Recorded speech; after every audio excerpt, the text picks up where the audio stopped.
Hello बच्चों, आज हम पढ़ेंगे भूगोल के अध्याय 4 जलवायु का भाग 2। इससे पहले भाग 1 में हमने जलवायु और मानसून के बारे में पढ़ा था। अब भाग 2 में हम ऋतुओं के बारे में पढ़ेंगे। आइए शुरू करते हैं। अगर मैं बात करूं ऋतुओं की, तो हमारे यहाँ कुल 4 प्रकार की ऋतुएं पाई जाती हैं, जिनमें आती हैं शीत ऋतु, जो कि जिसका जो समय है वो क्या है, मध्य नवंबर से फरवरी तक। ग्रीष्म ऋतु मार्च से मई तक। वर्षा ऋतु जून से सितंबर तक। और लौटते हुए मानसून की ऋतु अक्टूबर से नवंबर तक। तो सबसे पहले हम पढ़ेंगे शीत ऋतु, यानी कि शीत ऋतु का जो मैंने समय बताया आपको वो क्या था, नवंबर यानी कि मध्य मिड नवंबर से लेकर फरवरी तक का जो समय है वो कौन सा था, शीत ऋतु का समय था। तो भारत के उत्तरी भाग में दिसंबर और जनवरी सबसे ठंडे महीने होते हैं बच्चों। इसका कारण भी है क्योंकि दिसंबर के आसपास आते आते जो सूर्य की स्थिति है वो मकर रेखा की तरफ होती है, यानी कि सूर्य की हमसे दूरी बढ़ती जाती है। और जब सूर्य की हमसे दूरी बढ़ रही है तो यहाँ पर धीरे धीरे जो तापमान है उसमें क्या आती है, गिरावट। और तापमान में गिरावट क्या है, शीत ऋतु का कारण है। आगे देखते हैं कि दक्षिण में औसत तापमान 24 डिग्री सेल्सियस तक होता है बच्चों। यहाँ एक लगभग एक जैसा तापमान बना रहता है और ये तापमान बनाए रखने में सहयोग करते हैं जो समुद्रीय जल धारा या जो गर्म धाराएं जो होती हैं वो। जबकि उत्तर भारत में 10 डिग्री सेल्सियस से 15 डिग्री सेल्सियस तक होता है, यानी कि दक्षिण भारत में लगभग 24 डिग्री रहता है, जबकि उत्तर भारत में यह 10 डिग्री तक भी चला जाता है। इस ऋतु में देश के अधिकतर भाग में शुष्क मौसम रहता है। शुष्क मौसम का मतलब बच्चों बारिश नहीं आती, यानी कि बिना बारिश का मौसम है ये। तथा आसमान साफ होता है, यानी कि कोई भी प्रकार के बादल या घने बादल नहीं छाते। और तापमान तथा आर्द्रता कम होती है। आर्द्रता मतलब बच्चों हवा के अंदर पानी की जो मात्रा होती है उसे आर्द्रता कहते हैं। तो आर्द्रता भी क्या रहती है, कम रहती है। शीतकाल में वर्षा बहुत कम होती है, लेकिन यह वर्षा रबी की फसल के लिए बहुत जरूरी होती है। जैसा कि मैंने आपको पहले भी बता रखा है, रबी की फसल जो होती है वो शीत ऋतु के प्रारंभ में बोई जाती है और शीत ऋतु को जब खत्म होती है तो उस समय काटी जाती है। जैसे कि गेहूं जो है एक रबी की फसल है, और इस गेहूं की फसल के लिए बारिश जो है, जो थोड़ी बहुत जो बारिश आती है वो बहुत ही आवश्यक है। प्रायद्वीपीय भाग, यानी कि दक्षिण भारत की बात कर रहे हैं बच्चों। प्रायद्वीपीय भाग में शीत ऋतु स्पष्ट नहीं होती क्योंकि समुद्री पवनों के प्रभाव के कारण शीत ऋतु में भी यहाँ तापमान में ज्यादा परिवर्तन नहीं होता। जैसे कि मैंने आपको पहले भी बताया, यहाँ जो तापमान है वो लगभग 24 डिग्री सेल्सियस बना रहता है। अब मैं बात करता हूं बच्चों ग्रीष्म ऋतु की। शीत ऋतु के बाद आती है ग्रीष्म ऋतु, और ग्रीष्म ऋतु का जो समय है वो रहता है बच्चों लगभग हमारे मार्च से लेकर मई तक।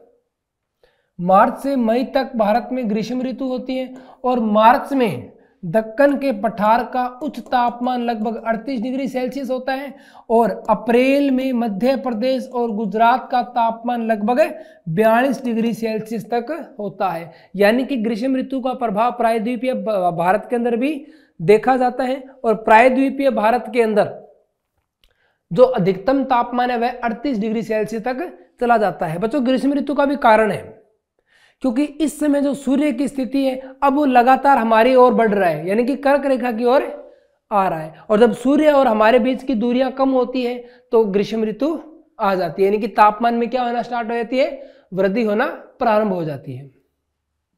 मई में देश के उत्तर पश्चिमी भागों का तापमान 45 डिग्री सेल्सियस होता है, लेकिन प्रायद्वीपीय भारत में समुद्री प्रभाव के कारण तापमान कम होता है। उत्तर पश्चिमी यानी कि अगर मैं बात करूं तो ये बात कर रहे हैं राजस्थान की। लगभग मई महीने के अंदर राजस्थान जैसे राज्यों के अंदर जो तापमान है वो काफी ऊपर होता है, या मैं से कहूं कि लगभग 45 डिग्री सेल्सियस तापमान होता है। और उसी समय अगर मैं दक्षिण भारत की बात करूं तो यहां इतना ज्यादा तापमान नहीं होता। देश के उत्तरी भाग में तापमान में वृद्धि होती है तथा वायुदाब में कमी आती है, और इसी वायुदाब में कमी के कारण ही मानसून का आगमन होता है। अब मैं बात करता हूं बच्चों लू की। लू यानी जो गर्म पवनें चलती हैं उनको कहा जाता है लू। ये धूल भरी गर्म और शुष्क पवनें होती हैं। शुष्क का मतलब इनके अंदर पानी की मात्रा बहुत ही कम होती है या न के बराबर होती है, जो मई जून में दिन के समय भारत के उत्तर एवं उत्तर पश्चिम क्षेत्रों में चलती है। अगर मैं राजस्थान की बात करूं तो राजस्थान के गंगानगर के अंदर सबसे ज्यादा लू चलती है, जिसका काल है 39 दिन, यानी कि 39 दिनों तक लू लगातार चलती है राजस्थान के गंगानगर में। आगे देखते हैं वर्षा ऋतु। जून के प्रारंभ में, जैसा कि आपको पता है जून के प्रारंभ में, जैसे वर्षा ऋतु या इसे मैं मानसून ऋतु भी कह सकता हूं, क्योंकि ये जून के प्रारंभ में ही प्रारंभ हो चुकी है। तो और आपको पता है जून की शुरुआत के अंदर ही क्या आते हैं, मानसून आते हैं। तो कहीं ना कहीं वर्षा ऋतु और मानसून ऋतु एक ही बात है। तो जून के प्रारंभ में उत्तरी भारत में निम्न दाब की अवस्था तीव्र हो जाती है, यानी कि जैसा कि मैंने आपको पहले भी बताया था, ग्रीष्म ऋतु के कारण हमारे धरातल का तापमान बढ़ जाता है और धरातल का तापमान बढ़ने के कारण इसके ऊपर जो हवा थी उसका तापमान बढ़ गया, और ये जो तापमान हवा का बढ़ गया, इससे जो हवा हल्की होकर ऊपर चली जाती है और ऊपर जाने के कारण वहां का जो दाब है वो क्या हो जाता है, निम्न हो जाता है, कम हो जाता है। यह दक्षिणी गोलार्ध की व्यापारिक पवनों को आकर्षित करती है। यह पवनें गर्म महासागरों के ऊपर से होकर गुजरती है, इसलिए यह अपने साथ बहुत अधिक मात्रा में नमी लाती है और यह पवनें बहुत तेज गति से चलती हैं। और ये जो नमी है ना बच्चों, यही आगे जाके बारिश का कारण बनती है या मानसून का कारण बनती है। इस मौसम की अधिकतर वर्षा देश के उत्तर पूर्वी भागों में होती है और खासी पहाड़ी के दक्षिण में स्थित मासिन राव में विश्व में सबसे अधिक औसत वर्षा होती है। मासिन राव ये भारत के मेघालय राज्य में स्थित है, जहां पूरे विश्व के दृष्टिकोण से भी देखें तो सबसे ज्यादा बारिश होती है। राजस्थान और गुजरात के कुछ भागों में बहुत कम वर्षा होती है। मानसून से जुड़ी एक और परिघटना है जिसे मानसून का विराम कहा जाता है। इसमें आर्द्र और शुष्क दोनों अंतराल होते हैं। मानसूनी वर्षा एक समय में कुछ ही दिनों तक होती है और इनमें वर्षा रहित अंतराल भी होता है, और ये अंतराल बच्चों देखे जाते हैं राजस्थान और गुजरात के अंदर।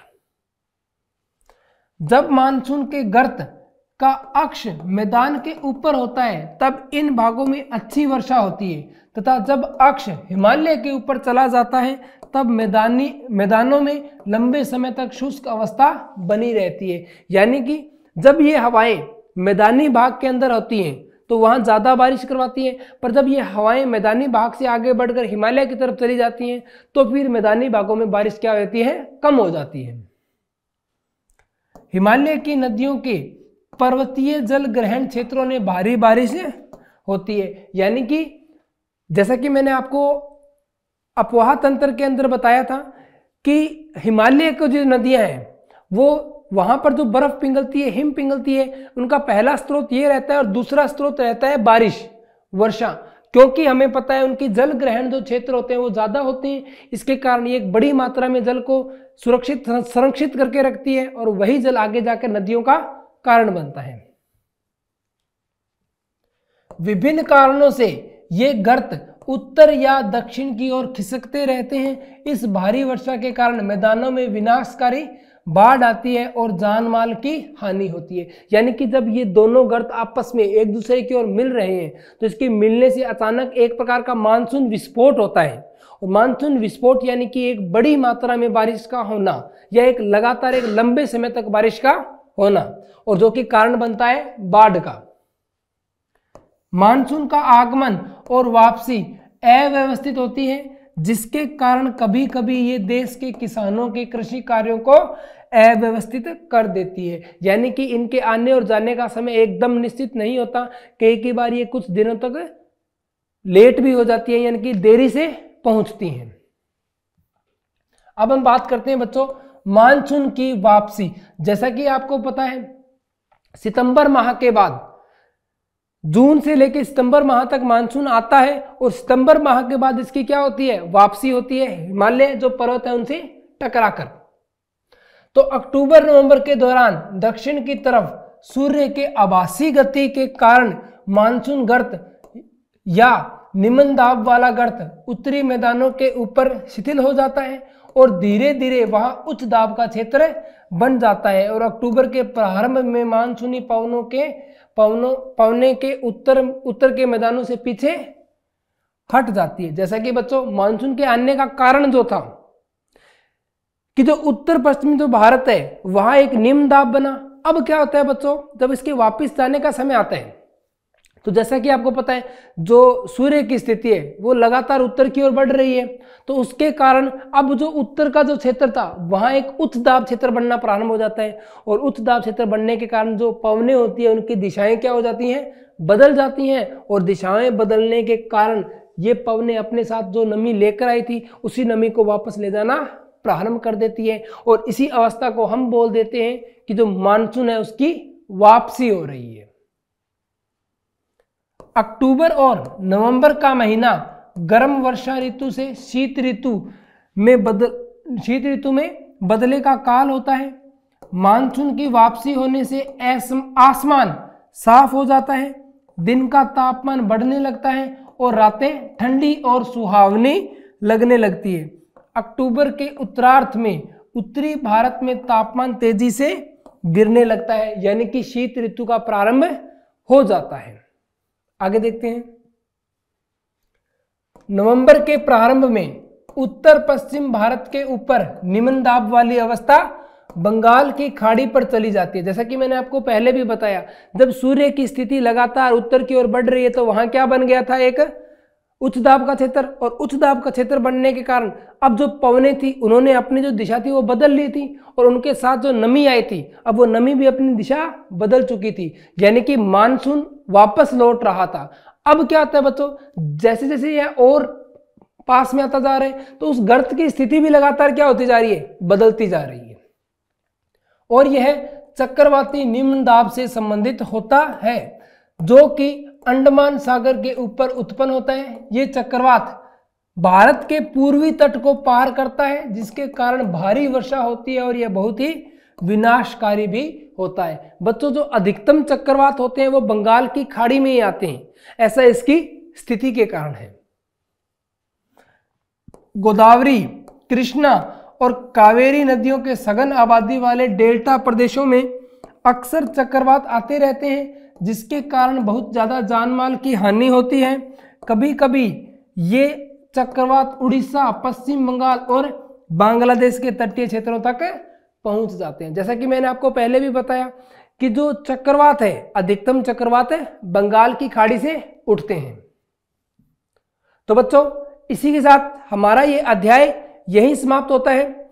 इस अध्याय को हमने दो भाग में पढ़ा था। पहले भाग के अंदर हमने जलवायु और मानसून के बारे में देखा, वहीं इस दूसरे भाग में हमने ऋतुओं के बारे में जाना। अब हम मिलते हैं हमारे अगले अध्याय के साथ।